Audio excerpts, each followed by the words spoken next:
They called him Mumbles. At 11 years old, Ethan Marsh had already learned more about cruelty than most people did in a lifetime. He wasn't small, not really, but he kept his head down when he walked, spoke too softly when called on, in class, and flinched at sudden movement. That made him an easy target, and middle school didn't let easy targets go unnoticed. The first time it happened, he was walking home with his backpack slung over one shoulder. The Henderson twins, Jason and Kyle, cornered him just outside the school gate. "You think you're better than us, Mumbles." Kyle sneered. I wasn't." Ethan tried. Jason pushed him. "Can't even talk right. Look at him shake." That was the beginning. Over the next year, it escalated. Words turned to shoves. Shoves turned to bruises. Bruises turned to silence. Ethan stopped speaking in class. He stopped raising his hand, stopped trying to answer. Even when teachers asked, he kept his replies to nods or quiet mumbles. The nickname stuck, Mumbles, and every time he heard it echo through the halls, it dug deeper under his skin. His parents tried. They talked to the school, met with teachers. But the bullies were smart, rarely left visible marks, never attacked where adults could see. So, Ethan began to disappear, not physically but emotionally. He learned how to fold himself small, how to vanish in plain sight. One rainy afternoon, Ethan's mother, Natalie Marsh, sat in silence, watching her son pick at his dinner. He hadn't touched the chicken on his plate. "You want to talk about it?" she asked gently. Ethan didn't answer, just kept his eyes on the table. "Ethan, look at me." Slowly, reluctantly, he did. Natalie's heart broke at the dark circles under his eyes. The sadness etched into his face like a shadow that wouldn't lift. "I know you don't want to tell me everything," she said, "but I want you to know one thing. Your voice matters, even if it shakes." Ethan looked at her. "But no one listens." "Then we'll teach them to." It started with a journal. Natalie handed it to him one night and said, "Write it all down, even the things you're afraid to say out loud, especially those." At first he didn't touch it, just kept it by his bed. But late one night, when the moonlight crept through his window and the loneliness became too much, Ethan picked up the pen. He wrote about the way his chest tightened walking into school, about the bruises he hid and the names they called him, about how it felt to wish he could just disappear. He didn't know it then, but those journal entries would one day become his speeches. For now, they were just survival. Things began to change. In 8th grade, slowly Ethan met Mr. Bennett, the new English teacher. Young, kind, and observant, Mr. Bennett noticed right away how quiet Ethan was. One afternoon, he stopped Ethan after class. "I read your essay," he said. "You've got a powerful voice. I hope you know that." Ethan blinked. "But I didn't even speak," Mr. Bennett smiled. "Writing is a kind of voice too, and yours is strong. Would you ever consider reading something at the school assembly?" Ethan's face paled. "No, I couldn't." "That's okay," Mr. Bennett said. "Just think about it." Ethan thought about it for weeks. He didn't say yes, not then. But for the first time, he imagined it, standing on a stage, telling the truth. What it was like to be broken down and still get up. He wasn't ready. Not yet, but he would be. The idea of standing in front of the school made Ethan feel physically ill. Every time he imagined the cafeteria stage, a wave of nausea curled through his stomach. He could practically hear the laughter already, see the Henderson twins snickering in the back row, arms crossed, daring him to speak, daring him to fail, but Mr. Bennett's words stuck with him like a seed that refused to die. "Your voice matters." No one had said that to him before. Not like that, not with belief behind it. For weeks, he kept writing in his journal, pages and pages about what it felt like to be ignored, to be mocked, to be shoved into lockers and spat on behind the gym. But somewhere between the pain, new words started to emerge. "I survived. They didn't break me. I'm still here, and then in early spring, a notice went out over the school intercom. Reminder, the annual Student Voice Assembly is coming up in 3 weeks. Any students who wish to share stories, poetry, or essays should see Mr. Bennett or Ms. Jansen in room 108. Ethan stared at the speaker as if it had just challenged him to a duel. He could still walk away, stay safe, invisible, but something inside him, a quiet flicker of defiance, rose up and said, "Not this time." That afternoon, he walked into room 108 during lunch, heart pounding like a snare drum in his chest. Mr. Bennett looked up from his desk. Ethan didn't say anything. He just held out the folded sheet of notebook paper. His hands shook. Mr. Bennett read it silently, his brow furrowing, then softening. When he looked up, his eyes were wet. "You want to read this at the assembly?" he asked gently. Ethan nodded, even though every part of him screamed, "No." Mr. Bennett smiled. "You're brave, more than you know." The next 3 weeks were a blur of nerves and practice. Mr. Bennett helped him rehearse after school, always patient, never pushing too hard. At first, Ethan couldn't read more than a paragraph without his voice cracking, but slowly, painfully, he got better. "You don't have to sound perfect," Mr. Bennett told him. "You just have to be real. People can feel real." Ethan rewrote the ending a dozen times. He didn't want to make it all about being hurt. He wanted to say something more, something about fighting through it, about hope. By the day of the assembly, he still wasn't sure if the words were enough, but he was going to say them anyway. The cafeteria was packed, students crammed onto plastic chairs and bleachers. Teachers stood along the walls. The fluorescent lights buzzed overhead, and Ethan's stomach turned as he watched the principal tap the microphone and introduce the assembly. "Today we celebrate student voices," she said. "Their honesty, creativity, and strength." Then the performances began. First was a poem about climate change. Then a kid from drama club did a monologue that made the crowd laugh. But when Ethan's name was called, the room shifted. It was like the air itself paused. He walked to the front, each step like lifting a weight. The mic stand was too tall, and he fumbled adjusting it. Somewhere in the crowd, he heard a snicker, probably Jason or Kyle, but he didn't look. He unfolded the paper with trembling fingers. Then he spoke. "My name is Ethan Marsh. Some of you know me. Most of you know me as Mumbles." There was a ripple in the room. I used to think that nickname defined me, that if I stayed quiet, you'd leave me alone, that if I didn't speak, you couldn't hurt me. But silence didn't protect me, it only made me disappear. I've been shoved, spit on, laughed at, ignored, and I know I'm not the only one. Some of you sitting here, you know what I mean. You felt it too. You get told that you're weak if you cry, that you should fight back or suck it up. But no one tells you that getting up every day, showing up, still being here, that's strength too. I'm not Mumbles. I'm Ethan. I have a voice, and I'm using it. Silence, then, slowly, applause. Not polite, not automatic. Real. People stood up. Even a few teachers wiped their eyes. From the corner of the room, Mr. Bennett beamed like a proud older brother. Ethan stepped down, his heart racing, unsure what had just happened. But the moment he returned to his seat, something changed. Someone clapped him on the shoulder. Another kid leaned over and whispered, "That was brave, man." Even some of the students he barely knew looked at him with respect. It didn't fix everything, not overnight. The Henderson twins still glared at him in the hallway, but something had cracked open. A layer of armor he didn't need anymore. He had spoken, and they had listened.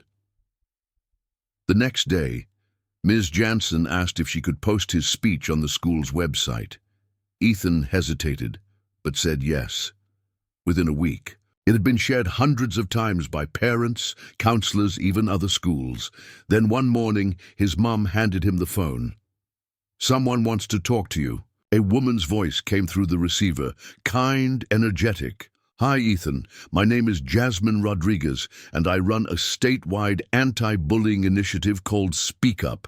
I read your speech. Would you consider reading it again? At our youth summit. Next month? Ethan froze. Another stage, a bigger crowd, but this time the fear felt different. Not like drowning, more like standing at the edge of something wide and wild. He swallowed hard. Yes, he said, I'd like that. The youth summit was held in a hotel ballroom 3 towns over, a cavernous space filled with round tables, plastic banners, and nervous energy. The kind of place where dreams either bloomed or withered. Ethan sat in a folding chair backstage, twisting a paper program in his hands. On it, in bold blue letters, was the event's title, Speak Up, a Youth Voices Summit. And underneath, it, in smaller print, featured youth speaker Ethan Marsh, age 13, finding my voice after bullying. He read the words over and over again like they belonged to someone else. Ethan wasn't used to being featured anything. He was used to being overlooked, forgotten, or worse, mocked. But here he was, with his name on a banner. His mom sat beside him, squeezing his hand gently. I'm proud of you no matter what happens, she whispered. Just remember, you've already won, just by being here. He nodded, trying to believe her.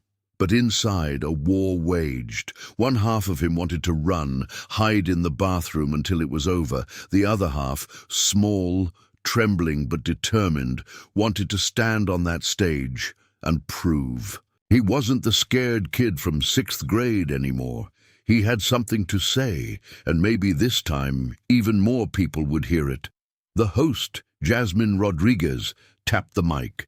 Ladies and gentlemen, our next speaker is someone who moved us deeply. His story is one of strength, survival, and the power of finding your voice. Please welcome Ethan Marsh. The applause hit him like a wave.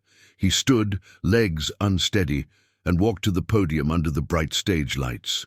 His speech, printed and folded 3 times, was gripped tightly in one hand. The mic loomed in front of him like a giant's eye, waiting. He exhaled. Hi, I'm Ethan. The mic amplified his voice louder than he expected. He flinched but pushed forward. When I was younger, I used to believe silence kept me safe. If I stayed quiet, maybe they wouldn't see me. Maybe they'd stop. But they didn't stop. They pushed. They laughed. They whispered my nickname down the hallway like it was a curse. And for a long time, I believed them. I believed I was weak, that I didn't matter, that my voice didn't deserve to be heard. He looked up. People were watching. No snickers, no eye rolls, just eyes, open and waiting. But then I wrote it down.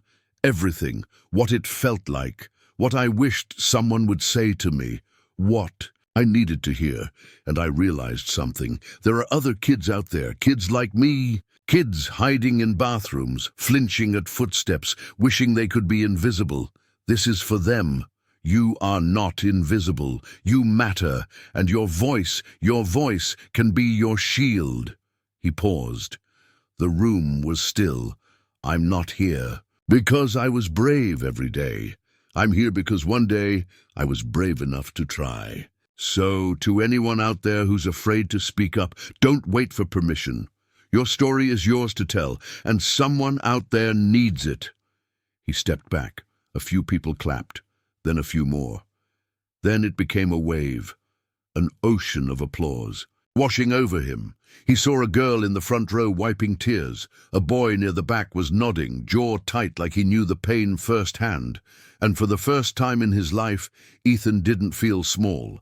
He felt seen. Afterward, Jasmine led him off stage and pulled him into a hug. You just changed someone's life. Oh, kid, she whispered. He didn't know what to say to that, but it stayed with him. Back home, the emails started. Some were from parents, others from school counselors or teachers, but most were from kids. Thank you for saying what I couldn't. I thought I was alone until I heard you. You helped me tell someone what I've been going through. Ethan read each one. Every message felt like a stitch pulling something broken back together. He printed some out and taped them to his bedroom wall. A new voice echoed in his mind now, not the bullies, not even his own fear. It was something stronger. Purpose. One day, a message came through from a woman named Amanda Wu. She worked with a national non-profit that hosted youth empowerment conferences. She asked if Ethan would consider being a guest speaker at their summer event in Chicago. Ethan had never left the state before. The idea was terrifying and exciting. He asked Mr. Bennett what he thought. "You were meant for this," Mr. Bennett said. "It's bigger than school now." Ethan nodded slowly. "I'm scared." "That's okay," Mr. Bennett replied. "Courage isn't the absence of fear. It's standing up anyway." That summer, Ethan boarded his first plane. By then, he'd created a small website where he posted his speeches and journal reflections. His mom helped him run a blog called The Loud Quiet, a space for kids to submit their own stories of bullying, healing, and resilience. It was getting hundreds of visitors a week. In Chicago, he stood before a crowd of nearly 600 teenagers. He wore a cheap blazer and scuffed sneakers, hands still trembling. But this time, he spoke without reading from a paper. He knew the story by heart, because it was his heart. When he finished, the standing ovation wasn't the best part. The best part was the line of kids afterward, waiting to hug him, waiting to say, "Me too." By his 15th birthday, Ethan had spoken in 11 cities. He'd met senators, recorded a podcast series, been interviewed by a national newspaper. But the best moment? Walking into his old middle school to give a talk and seeing the Henderson twins sitting silently in the back row, looking a lot less powerful than they used to. He didn't hate them. Not anymore. He had outgrown them. Outgrown that pain. He finished the speech, took questions, left a copy of his book, Mumbles No More, in the school library. And as he walked down the hallway where his voice had once been stolen, he smiled. Because he had taken it back.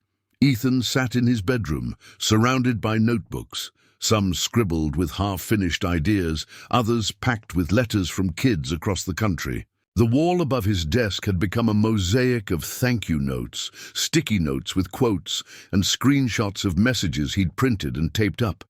His website, The Loud Quiet, had grown beyond what he and his mom could manage alone. It wasn't just a blog anymore. It was a movement, and tonight he had made a decision. "Mom," Ethan said, peeking into the living room. She was sipping tea with her feet tucked under her on the couch. "I want to start something real, like officially real, a non-profit, something that can help kids in schools, workshops, mentorship, maybe even small grants for student-led clubs." His mother blinked, then slowly smiled. "I think that's the best idea you've ever had." Thus, birth of Echo Youth. With the help of a local lawyer who volunteered his time, Echo Youth Foundation was born. Ethan chose the name deliberately, because sometimes kids don't need a new voice, they just need someone to echo theirs until the world listens. They started small, offering school presentations and discussion guides for teachers. Mr. Bennett helped shape the curriculum. Local businesses donated supplies. His mom became the unofficial operations director, answering emails at midnight and managing donations in a spreadsheet that constantly crashed. At first, only 2 schools signed up. By the next semester, it was 12, full circle. Ethan returned to the school where the bullying had been the worst, Franklin Middle. It wasn't for revenge. It was for redemption. This time, he wasn't there as a student, but as a guest. He stood in the auditorium where he used to fake sick just to avoid gym class. The principal, a woman who'd only arrived the year before, introduced him with warmth and pride. And then he spoke, not just about pain, but about healing, not just about what had been taken, but what he had built in its place. He ended his speech with a new phrase that had become his personal motto. "You don't have to be loud to be heard. You just have to be brave enough to speak. When the applause ended, a sixth grader approached him afterward, thin, awkward, with two long sleeves and shy eyes. "My name's Keenan," he said. "I get bullied a lot." Ethan knelt beside him. "Can I tell you a secret, Keenan?" The boy nodded. "Sometimes the strongest voices come from the quietest kids." Keenan smiled for the first time that day. Growth and Grit Echo Youth exploded.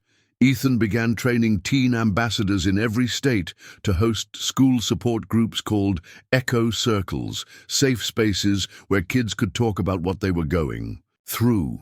No judgment, no lectures, just a place to be real. Local school boards took notice, then state boards. Then a call came from Washington, D.C. A representative wanted Ethan to speak at a youth policy summit on bullying prevention. At 16, Ethan found himself standing in front of senators and policymakers, retelling the same story that had once made him feel broken. This isn't just about bullies. It's about how we treat silence, how we let fear grow in the corners of classrooms and locker rooms. If we want to stop bullying, we don't need just rules. We need role models. Let kids be heard. Let them echo. The press picked it up. The New York Times ran a headline, "From Bullied to Bold, How One Teen is Reshaping the Fight Against School Cruelty." The message reaches home one night. Ethan received an anonymous message through the Echo Youth site. "I was awful to you. I was one of the Henderson twins. I don't expect forgiveness, but I want you to know I'm trying to be better now. I work at a middle school, and I used your story to help a kid this week, so thanks." Ethan read it 3 times. Then he replied, "We're all growing. What matters is that you're using your voice now to help. Echo loud, someone needs to hear you." The next generation, by his senior year of high school, Ethan had traveled to 40 states. His TED Talk, Whispers That Echo, had racked up millions of views. He'd published his second book and launched a podcast featuring young guests from all walks of life. But his favorite part, mentoring. He started a summer leadership retreat for middle schoolers who had faced bullying or trauma. Kids came from every corner of the country, scared and quiet like he once was, and each time he told them the same thing. "You are not broken. You are becoming." He watched them grow, laugh, stand a little straighter, speak a little louder. He watched them bloom. A final speech graduation day came with summer sun and itchy robes. Ethan was valedictorian, a title he never once dreamed he'd earn, back when all he wanted was to disappear into the walls. He looked out at the crowd, at his mom, at Mr. Bennett, at kids from the Echo Circle sitting in the front row. He took a breath. 4 years ago, I was called a name so often, I forgot what my real one sounded like. Today, I'm reminded of it every time someone says, "You helped me." I used to think I was alone. Now I know I was just the first echo in a room that was waiting to fill with voices. If you remember one thing, let it be this: the world needs your story. Even the painful parts, maybe especially the painful parts, because those are the parts that remind others they're not alone. He paused. Be brave enough to speak, be kind enough to listen, and be loud enough to echo. Epilogue years later, Ethan would stand backstage before a stadium of over 10,000 people, preparing to deliver the keynote at a national mental health conference. Celebrities would speak his name, schools would adopt Echo Youth curriculum as official programs, but he would still tape the old sticky notes on his mirror, still wear his dad's watch to speeches, still carry the same folded-up copy of his first speech in his wallet. And when a nervous, trembling kid knocked on his office door, asking, "How do I make them stop?" Ethan would always answer with a smile, "You don't make them stop by hiding, you make them stop by speaking. Let's, find your voice."